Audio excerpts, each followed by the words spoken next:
हर खबर पर रहना चाहते हैं आगे तो डाउनलोड कीजिए एबीपी लाइव ऐप।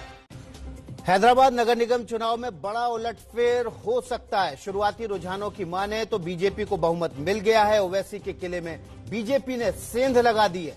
अभी तक जो रुझान आए हैं उसमें बीजेपी को बहुत बड़ी बढ़त मिलती दिख रही है। 150 सीटों वाले हैदराबाद नगर निगम में इस वक्त बीजेपी 85 सीटों पर आगे चल रही है। दूसरे नंबर पर टीआरएस है, जबकि तीसरे नंबर पर एआईएमआईएम है। 35 सीटों के साथ टीआरएस दूसरे नंबर की पार्टी है, जबकि तीसरे नंबर की पार्टी ओवैसी की एआईएमआईएम है। इस वक्त 17 सीटों पर चल रही है और ये कहा जा सकता है कि क्या इस बार हैदराबाद के नगर निगम का निजाम बदलेगा? क्या चार मीनार पर बीजेपी का कब्जा हो जाएगा? ये बात इसलिए कही जा रही है क्योंकि जो शुरुआती रुझान है उसमें पूर्ण बहुमत से भी ज्यादा सीटें के रुझान के साथ बीजेपी नंबर 1 की पार्टी बनी हुई है। बीजेपी ने टीआरएस को जहां पर पछाड़ दिया है, दूसरे नंबर की पार्टी हो गई है टीआरएस। हमारे साथ हमारी सहयोगी पिंकी राजपुरोहित सीधे वहां से जुड़ गई हैं। पिंकी, हैदराबाद में लगता है इस बार नगर निगम का निजाम जनता बदल देगी? शुरुआती रुझान जो है विकास, वो तो फिलहाल इसी ओर इशारा कर रहे हैं। आपको फिलहाल जो ताजा आंकड़े वो बता दूं, 141 सीट्स पर जो है नतीजे आ चुके हैं, रुझान आ चुके हैं, जिसमें बीजेपी 88 पर, टीआरएस 34, एमआईएम 17 और कांग्रेस 2 पर दिखाई दे रही है। यानी सीधे तौर पर बीजेपी ने जो है बहुमत से भी ज्यादा का आंकड़ा फिलहाल छू लिया है। तो कहीं ना कहीं नुकसान जो है वो फिलहाल टीआरएस को होता दिखाई दे रहा है। सीधे तौर पर अगर रुझानों की बात करें तो बीजेपी ने जिस तरह से अपनी रणनीति बनाई थी, कुछ सीटों पर डाक मत पत्र के अलावा दूसरे मत पत्रों की भी गिनती शुरू हो चुकी है। देखिए, पोस्टल बैलेट जो है वो खत्म हो चुका है। फिलहाल जो बैलेट बॉक्स है उन्हें खोल दिया गया है, यानी गिनती सीधे तौर पर अब शुरू हो चुकी है। और ऐसे में लगातार जो लीड्स है वो एबीपी न्यूज जैसे कि दर्शकों के सामने रख रहा है कि फिलहाल किस तरह से बीजेपी जो है वो बहुमत के आंकड़े से भी ज्यादा पार कर चुकी है। और जो रणनीति बीजेपी ने बनाई थी कि ओल्ड हैदराबाद को टारगेट किया जाए, एआईएमआईएम को टारगेट कर जो बाकी का पूरा ग्रेटर हैदराबाद है उस पर कहीं ना कहीं ध्रुवीकरण के जरिए लोगों तक जिस तरह से बीजेपी पहुंचने की कोशिश की थी, तमाम मुद्दों को उठाकर वो मुद्दे कहीं ना कहीं काम करते हुए फिलहाल दिखाई दे रहे हैं। हालांकि आखिरी रिजल्ट तक वेट करना होगा, लेकिन शुरुआती रुझानों ने जरूर पिंकी, बड़ा सवाल ये बना हुआ है, लंबे समय बाद कहीं पर मतपत्रों के जरिए वोटिंग हुई थी और काउंटिंग भी मतपत्र की हो रही है, तो वक्त ज्यादा लगता है। कितना वक्त लगेगा अंतिम नतीजा आने में? दूसरा, कितने राउंड में मतपत्रों की गिनती होगी? देखिए, आपको बता दें कि जिस तरह से, क्योंकि बैलेट बॉक्स में इस बार वोटिंग हुई है, क्योंकि करीब 18 साल बाद ऐसा हुआ है जब बैलेट बॉक्स के जरिए जो है वोटिंग हुई थी। इससे पहले 2016 की अगर बात करें तो ईवीएम के जरिए हुई थी। ऐसे में सीधे तौर पर क्योंकि बैलेट बॉक्स से अब काउंटिंग की जा रही है तो उसमें कहीं ना कहीं जो है शाम हो सकती है, तो जाहिर तौर पर इंतजार करना होगा। हमने टीआरएस के नेताओं से ही बात की, जो अर्ली लीड्स है वो किस तरह से बीजेपी की ओर इशारा कर रहे हैं, तो उन्होंने भी यही कहा है कि हमें आखिरी रिजल्ट तक वेट करना होगा। ये केवल जो है अर्ली लीड्स है, लेकिन इस अर्ली लीड्स ने भी सीधे तौर पर टीआरएस को काफी परेशान कर रखा है। बीजेपी की रणनीति कहीं ना कहीं काम करती दिखाई दे रही है। और हैदराबाद की बिरयानी इस बार क्या बीजेपी की ओर परोसी जाएगी, ये बहुत बड़ा सवाल इसलिए भी है क्योंकि लगातार जिस तरह की ताकत बीजेपी ने इस पूरे चुनाव में झोंकी थी और इसे कहीं ना कहीं राष्ट्रीय स्तर का बना दिया था। विकास, यहाँ पर एक और दिलचस्प बात यह है कि अगर पूरे दक्षिण की बात करें तो कर्नाटका में फिलहाल बीजेपी का राज है ही, लेकिन इसके बाद अगर कोई ऐसा राज्य जहाँ पर बीजेपी अपने गढ़ को सबसे ज्यादा मजबूत कर सकती है तो वो तेलंगाना है। क्योंकि चुनाव दर चुनाव जिस तरह से वोटिंग परसेंटेज जो है, उनका वोट शेयर जो है वो बढ़ा ही है। हमने देखा था कि निजामाबाद में जहां पर केसीआर की बेटी का जो गढ़ था वहां तक बीजेपी ने सेंध मार ली थी, और साथ ही दुबाका का इलेक्शन जो बाईपोल जो हमने देखा था वहां पर भी बीजेपी ने जीत हासिल की। जी पिंकी, हम आपसे अपडेट लेने के लिए आते रहेंगे इस बड़ी खबर पर। हैदराबाद में निजाम क्या इस बार बदलेगा? शुरुआती रुझान दिखा रहे हैं कि हैदराबाद अब किसी और के साथ इलू इलू कर रहा है। इलू इलू किसके साथ कर रहा है? रुझान दिखा रहे हैं बीजेपी के साथ। बीजेपी के प्रवक्ता सुधांशु त्रिवेदी हमारे साथ जुड़ गए, आपका बहुत बहुत स्वागत है। इसके अलावा टीआरएस के कृषक मन्ने प्रवक्ता हैं, वे भी हमारे साथ जुड़े हुए हैं, और वरिष्ठ पत्रकार शेखर अय्यर भी जुड़े हुए हैं। सबसे पहले सुधांशु त्रिवेदी का रुख कर लेते हैं। सुधांशु, ये जो नई प्रयोगशाला है, ये नई प्रयोगशाला के जरिए आप दक्षिण के दूसरे द्वार को खोलने जा रहे हैं, ये रुझान इसी और इशारा कर रहे हैं? देखिए, हमारे लिए हर चुनाव उतना ही महत्वपूर्ण है और पार्टी के बड़े से बड़े पदों पर आसीन हमारे नेता से लेकर सामान्य कार्यकर्ता समान रूप से करते हैं। याद करिए, अमित शाह जी के अध्यक्षीय काल में तिरुवनंतपुरम का नगर निगम हुआ था, भाजपा को 35 सीटें मिली हैं। ये ठीक है, यूडीएफ हमसे आगे है गठबंधन के रूप में, पर पार्टी के रूप में हम आगे हैं।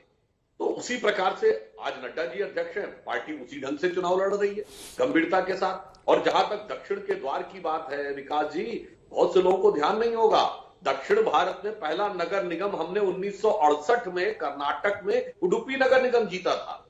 तो हम लोग हर चुनाव को, और हमारी दृष्टि सिर्फ दक्षिण पे नहीं है, नहीं, हैदराबाद के नगर निगम के चुनाव को इसलिए प्रयोगशाला कहा जा रहा है क्योंकि पहली बार हुआ है कि राष्ट्रीय अध्यक्ष स्वयं, जो चुनाव में भी नहीं जाते लोकसभा विधानसभा के, वो नगर निगम के चुनाव में प्रचार करने गए। दूसरा, आपने मुख्य विपक्षी वहां पर आपका कौन था? टीआरएस। आपने उसके बजाय ओवैसी को टारगेट किया। तो आप यहां पर ध्रुवीकरण की राजनीति और बड़े बड़े कारपेट बम्बिंग के जरिए नए प्रयोग की शुरुआत कर रहे हैं। विकास जी, मुझे कई बार बड़ा आश्चर्य होता है जब इस प्रकार के आरोप हम पर लगते। ओवैसी जी की पार्टी का क्या नाम है? मजलिस इत्तेहादुल मुसलमीन, यानी मुसलमानों में इत्तेहाद शब्द फारसी का है, एकता की मजलिस। ये सांप्रदायिक नहीं है, ये सेकुलर है। इंडियन यूनियन मुस्लिम लीग को हम लोगों ने कभी सांप्रदायिक कहते नहीं सुना। इसी तेलंगाना में 5% आरक्षण मुसलमानों को देने की बात हुई, अल्पसंख्यकों को नहीं, जिसे हाई कोर्ट ने स्टक डाउन कर दिया। कोई सांप्रदायिकता की बात नहीं मानी गई। तो मुझे ध्यान समझ में नहीं आता है सांप्रदायिकता की परिभाषा क्या है। देश का सांप्रदायिकता की तो बात हुई नहीं यहाँ पर, यहाँ तो वोटों के ध्रुवीकरण की बात हुई। मैं उसी बिंदु पे आ रहा हूं, मैं उसी पे आ रहा हूं। यह ध्रुवीकरण नहीं है। फिर कर्नाटक में कहेंगे हम 5% मुसलमानों का आरक्षण देंगे, नहीं, यह ध्रुवीकरण नहीं है। मुसलमानों का देश पर पहला हक है संसाधनों पर, यह प्रधानमंत्री बोलेगा, यह ध्रुवीकरण नहीं है। और अगर हम कह देंगे हम इसका जवाब देंगे तो यह ध्रुवीकरण है। इसलिए तो कांग्रेस 2 सीटों पर जीत रही है 151 में। सदी में सिरे से परिभाषित करने की आवश्यकता है। जी, कृषक मन्ने का रुख कर लेते हैं। टीआरएस के प्रवक्ता हैं। आपकी पार्टी नंबर 1 पार्टी थी, 99 सीट जीतकर मेयर था आपका, लेकिन जनता ने इलू इलू कांग्रेस के बजाय, टीआरएस के बजाय, ओवैसी के बजाय अब बीजेपी के साथ करना शुरू कर दिया है। दादा, पूरे 1900 के वोट ही अभी काउंट किए गए हैं। पोस्टल वोट्स जो है 150 डिवीजन में अगर आप देखेंगे तो 15-15 वोट के आधार पर अभी भारतीय जनता पार्टी का लीड आप अनाउंस कर चुके हैं और बोल रहे हैं कि 2 डाले। अभी असली फर्स्ट राउंड के हमारे आ रहे हैं, 2 टीआरएस के और भाजपा के 0 है। असली राउंड अभी आ रहे हैं। समस्या क्या होती है, ये सारे हमारे दिल्ली नेता भी यहाँ लोकल की, क्योंकि ये एक नगर निगम के चुनाव है, इसमें पाकिस्तान आ गए, सर्जिकल स्ट्राइक आ गए, बहुत सारे अंश आ गए जो हैदराबाद के नगर निगम के बारे में बात नहीं करते। तो बिल्कुल हम भी यहाँ के गली पार्टी है, तेलंगाना राष्ट्र समिति, अकेले लड़े थे बहुत बार। 2014 में भी अकेले आए, 2016 में जो पहले हैदराबाद के चुनाव थे जीएचएमसी, तब भी अकेले थे और आज भी बोल रहे। कोई लेकिन आपके नेता दावा कर रहे थे सेंचुरी लगाएंगे, आपकी हाफ सेंचुरी भी अभी तक नहीं हो पाई है पूरी। बिल्कुल हमें हमारा नंबर्स आएगा, मेयर बिल्कुल टीआरएस का ही रहेगा। सेंचुरी भी लगाएंगे और जी चलिए, मैं शेखर अय्यर का रुख कर लेता हूं। वरिष्ठ पत्रकार हैं, दक्षिण की राजनीति बेहतर तरीके से समझते हैं। शेखर अय्यर साहब, आपने इससे पहले कब देखा था कि बीजेपी का राष्ट्रीय अध्यक्ष नगर निगम के चुनाव में प्रचार करने पहुंचा हो? बीजेपी के दूसरे सबसे बड़े नेता अमित शाह नगर निगम के चुनाव में प्रचार करने पहुंचे हो। क्या ये बड़े नेताओं के उतरने से, ओवैसी को निशाना साधने से ये जो रुझान दिख रहे हैं, ये उसका असर है या वाकई में जमीन पर नाराजगी थी टीआरएस के खिलाफ? दोनों कारण है, क्योंकि जमीन पर भी देखिए लगातार टीआरएस, उससे पहले कांग्रेस, और टीआरएस हो या कांग्रेस, दोनों को एमआईएम के साथ एक प्रकार की अंडरस्टैंडिंग थी और हैदराबाद म्युनिसिपल कॉर्पोरेशन को वही चला रहे थे। खास करके जो होल्ड हैदराबाद इलाके में वो एमआईएम का बात चलती थी, सारे फैसले एमआईएम लेते थे और बाकी इलाके में टीआरएस हो या कांग्रेस जो भी पहले थे वो करते थे।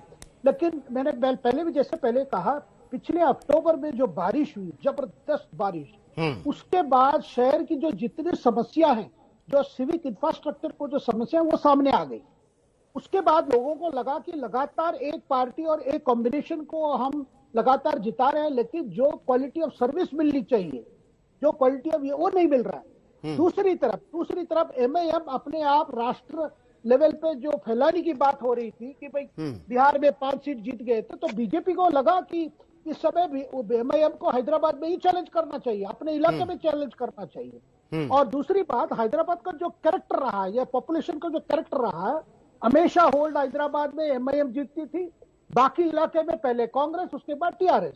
तो लोगों के सामने कोई बड़ा विकल्प नहीं था।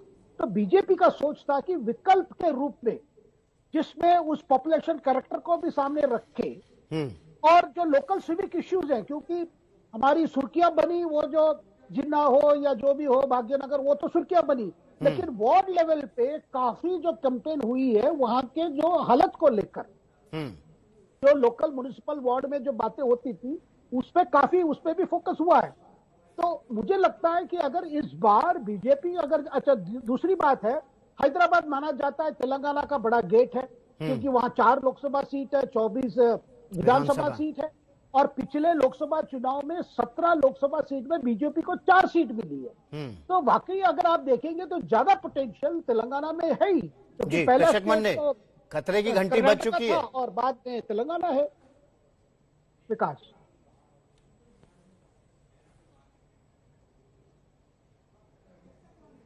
कृषक मन्ने जी, आपको मेरी आवाज मिल रही है?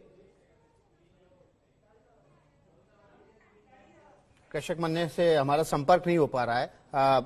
सीधे हम मौलाना सईद अल कादरी इनके पास चलते हैं। कादरी साहब, ये जो राजनीति में इस बार जो चुनाव अभियान के दौरान देखा गया, ये कहा गया कि निजाम और नवाब की संस्कृति वो अब नहीं चलेगी, इसका मतलब क्या था? मुसलमानों ने इसको किस तरह से लिया? देखिए, ये बड़ा ही दुर्भाग्य है कि निजाम कल्चर की बात कही, जबकि निजाम कल्चर ये है कि हिंदू यूनिवर्सिटी उसको निजाम ने 1 लाख रुपए दिए और अलीगढ़ यूनिवर्सिटी को 50,000 रुपए दिए। भोंगीर की मंदिर को बनाया और मक्का मस्जिद के लिए भी डोनेशन दिया, और सरदार जियों के हमारे जो गोल्डन टेम्पल है उसको भी निजाम ने एड दिया। तो इसका मायने ये है कि सब मिल के हरेक की खुशी, हरेक के साथ में उनके साथ रहना, ये निजाम कल्चर है, जो कि बीजेपी इसको मिटाना चाहती है पूरे हिंदुस्तान से। ये बात दुरुस्त है। उनका जो नजरिया है वो सिर्फ और सिर्फ किसी एक पर्टिकुलर कम्युनिटी की वो उद्धार करना चाहती है, इसीलिए वो कह रहे हैं कि निजाम कल्चर को हटाएंगे, जबकि निजाम कल्चर ये है कि सबके साथ रहे, सब मिल के रहे, सब खुशी खुशी रहे। और निजाम पीरियड में प्राइम मिनिस्टर जो है हिंदू थे, आपको मालूम होना चाहिए, प्राइम मिनिस्टर निजाम दौर। कादरी साहब, जो बातें आपने कही है इसका जवाब हम सुधांशु त्रिवेदी से लेंगे, लेकिन उससे पहले छोटा सा ब्रेक लेंगे। ब्रेक पर जाने से पहले आपको बता दें, हैदराबाद में बीजेपी अब 88 सीटों पर आगे हो गई है, जबरदस्त बढ़त बनाए हुए लगातार सुबह से। टीआरएस दूसरे नंबर पर 34 सीटों के साथ है और एमआईएम 17 सीटों के साथ तीसरे नंबर की पार्टी बनी हुई है। बीजेपी ने जबरदस्त तरीके से यहां पर वोट हासिल किए। अभी तक की वोटों की गिनती के मुताबिक 88 सीटों पर बीजेपी आगे चल रही है। हम सीधे सुधांशु त्रिवेदी का रुख करते हैं। सुधांशु साहब, कादरी साहब कह रहे हैं कि निजाम तो सबका साथ सबका विकास करते थे, सभी धर्मों का आदर करते थे। आप कौन सी निजाम संस्कृति को खत्म करने की बात कर रहे थे? निजाम को निजाम किसने बनाया था? औरंगजेब ने।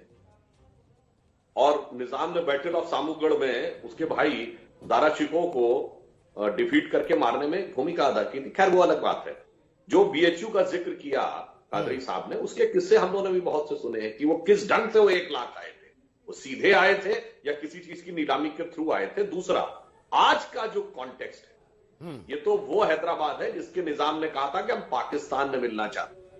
वो तो सरदार पटेल जैसे गृह मंत्री थे, जिस कारण से वो पाकिस्तान में नहीं मिले। नेहरू की चली होती तो आज भी हैदराबाद फंसा हुआ। या आज के उस कल्चर की हम बात करते हैं जो कहता 15 मिनट के लिए पुलिस हटा लो तो हम देख लें। हम उस कल्चर की बात करते हैं जो ये कहता है कि 800 साल हमने इस देश पे हुकूमत की।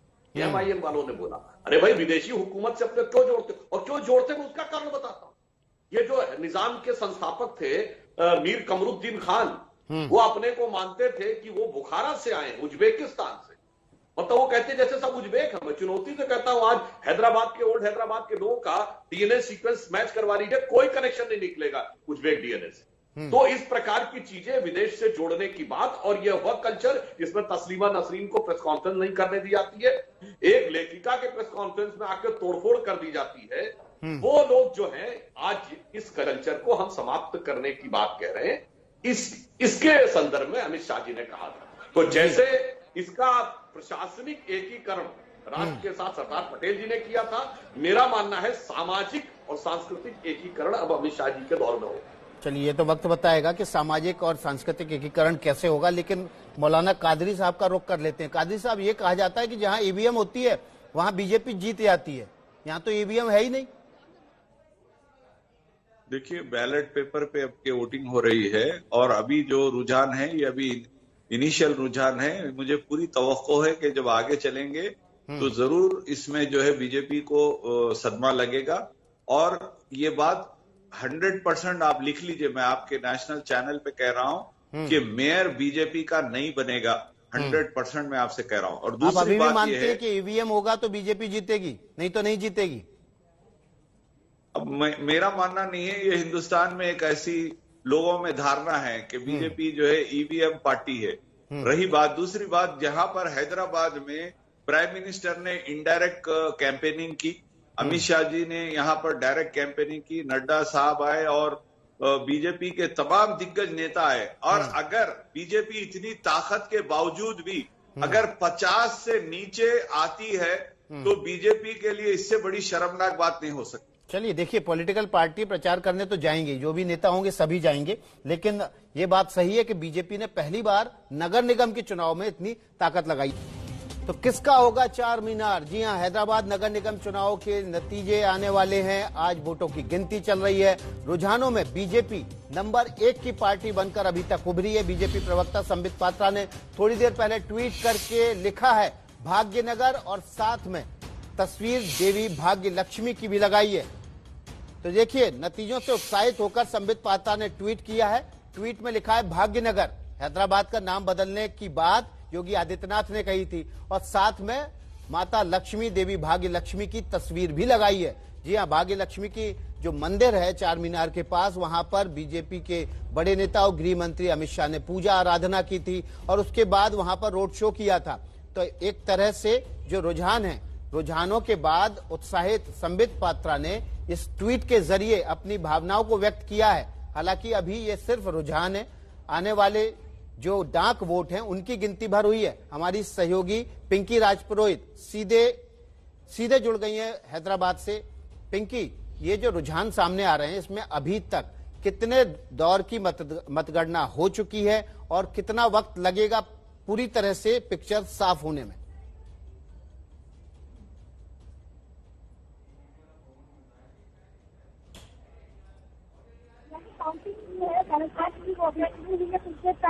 ऐसे में सीधे तौर पर एक केवल शुरुआती रुझान है जिसमें बीजेपी को बहुत फिलहाल दिखा रही है, और जिसमें जीत की जो मैजिक नंबर है उससे भी ज्यादा चीज जो है फिलहाल बीजेपी लाके इन रुझानों में दिख रही है। साथ ही सीधे तौर पर इंतजार करना होगा। यही कारण है कि अगर लोकल बीजेपी यूनिट की अगर बात करें हैदराबाद में, तो तस्वीरें देखेंगे बीजेपी के ऑफिस के बाहर की।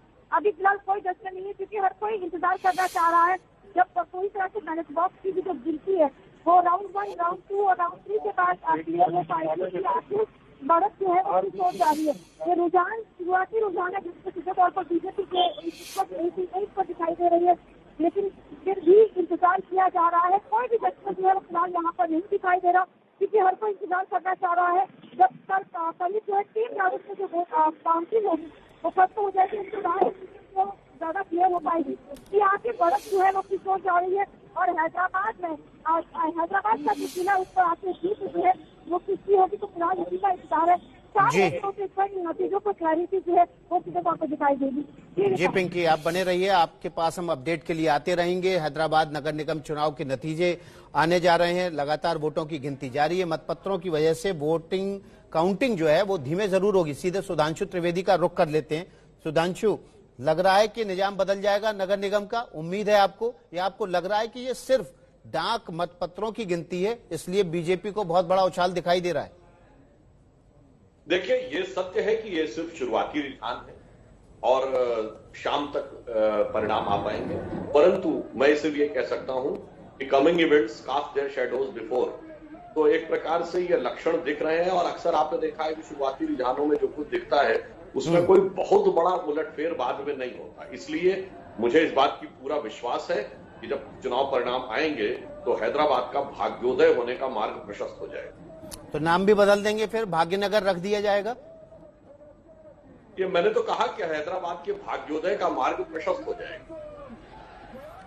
मौलाना कादरी साहब, हैदराबाद का नाम बदला जाएगा, भाग्यनगर रखा जाएगा, आपको आपत्ति तो नहीं होनी चाहिए?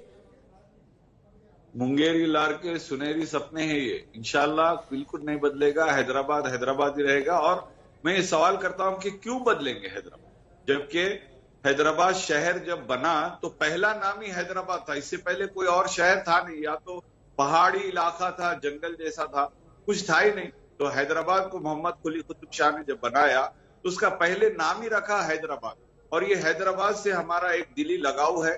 ये मौला अली शेर खुदा हैदर कर्रार के नाम से लिखा नाम है हैदराबाद, जो कि हमारी भावनाओं से जुड़ा हुआ। इस तरह की ये बात करते हैं तो ये मजहबी हमारे जज्बात को ठेस पहुंचाने के लिए बात करते हैं, जो कि हमेशा ये बीजेपी की आदत है कि मजहबी जज्बात को वो छेड़ते हैं, जिससे हमको बहुत आपत्ति है। ये दांशु बिल्कुल नहीं होना त्रिवेदी, चाहिए। आप जज्बात को छेड़ रहे हैं, मजहबी जज्बात को। हैदराबाद का शुरुआत से नाम ऐसा ही है।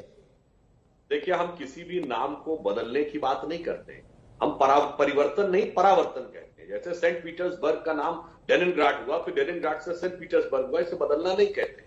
और दूसरी बात, कादरी साहब के साथ पूरे अदब से मैं कहना चाहूंगा, जनाब आप कह रहे हैं यहां सबसे पहले आया, उससे पहले क्या हिंदुस्तान में कुछ था ही नहीं? अरे जनाब, राजा कृष्णदेव राय का जो एम्पायर था, जिसमें आज का तेलंगाना और हैदराबाद आता है और ये पूरा कर्नाटक का भी कुछ हिस्सा आता है, इसके जमाने में 13-14 सेंचुरी में जो पुर्तगीज ट्रेवलर्स आए हैं, उन्होंने जानते क्या लिखा है कि उसकी राजधानी उस समय के लंदन और पेरिस की 50 गुना बड़ी थी। 5 गुना बड़ी नहीं, 50 गुना बड़ी थी। क्या एम्पायर था? और आप ऐसे करें जैसे हैदराबाद से पहले वहां कुछ था नहीं। यह जहनियत बदलनी पड़ेगी साहब। अगर कुछ था नहीं तो मैं पूरे अदब से कहता हूं कि निजाम साहब बुखारा से क्या यहां भजन करने के लिए आए थे क्या? ये जितने बड़े बड़े अरब, टर्क, ग्रीक यहां पर के लिए आए थे, यहां तक कि मैगेलिन, दुनिया, कोलंबस, वास्को डिगामा, भाई भारत की समृद्धि से आ रहे थे। इसलिए ये कहना कि यहां हमारे आने से पहले कुछ नहीं था, यह जहनियत देश की संस्कृति परंपरा के साथ द्वेष करने की है। कादरी साहब जवाब दीजिए। देखिए, आपको मैं कहना चाहता हूं कि हैदराबाद से पहले गोलकुंडा डायनेस्टी थी, जो कि कुली कुतुब शाही डायनेस्टी थी, और उनका जो हेडक्वार्टर था वो गोलकुंडा था, जो आज भी वो किला मौजूद है। हैदराबाद शहर को बसाया मोहम्मद कुली कुतुब शाह ने, जबकि यहां पर कुछ नहीं था, एक नदी बहती थी और उसके बाजू में ये शहर को बसाया, जहां पर उन्होंने 4 मीनार बनाया। फिर ये बाद में जो है आप देखते हैं कि औरंगजेब ने हैदराबाद को फतह किया, और मतलब शेखर अय्यर साहब मुस्कुरा रहे हैं। किया शेखर अय्यर साहब, किसकी बात में ज्यादा दम है? गोलकुंडा को नहीं, सब जानते हैं हैदराबाद की क्या इतिहास रही है और निजाम के समय क्या रहा है वहां के हालत, और उसका ही नतीजा है। आज अगर आप हैदराबाद के जो हिंदू मुसलमान रिश्ता हो या हैदराबादी कल्चर हो, उसमें सारे इतिहास जुड़ा हुआ है। उसमें कुछ पॉजिटिव भी है, कुछ नेगेटिव भी है, लेकिन लगातार आप जो हालत वहां रही है हैदराबाद में, होल्ड हैदराबाद पूरा एमआईएम के कंट्रोल में, और कोई भी सरकार हो हैदराबाद में, वो पहले टीडीपी सरकार हो या उससे पहले कांग्रेस हो या बाद में कांग्रेस हो या अभी टीआरएस हो, हमेशा एक प्रकार की अंडरस्टैंडिंग थी कि टीआरएस पूरा राज्य को संभालेगा और हैदराबाद शहर में पुराना हैदराबाद पूरा इनके हाथ में रहेगा।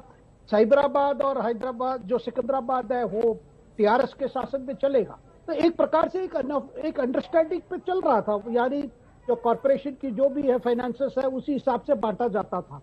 लेकिन आज जो हालत बनी है उसी फॉल्ट लाइन पे देखिए, विकल्प जब लोग हैदराबाद के लोग अगर विकल्प देख रहे हैं खास करके म्युनिसिपल सुशासन को लेकर, तो वो विकल्प आज टीआरएस में नहीं है, क्योंकि एमआईएम लगभग उसी सीट जीतेगी जो पहली थी या 5-10 कम हो सकती है।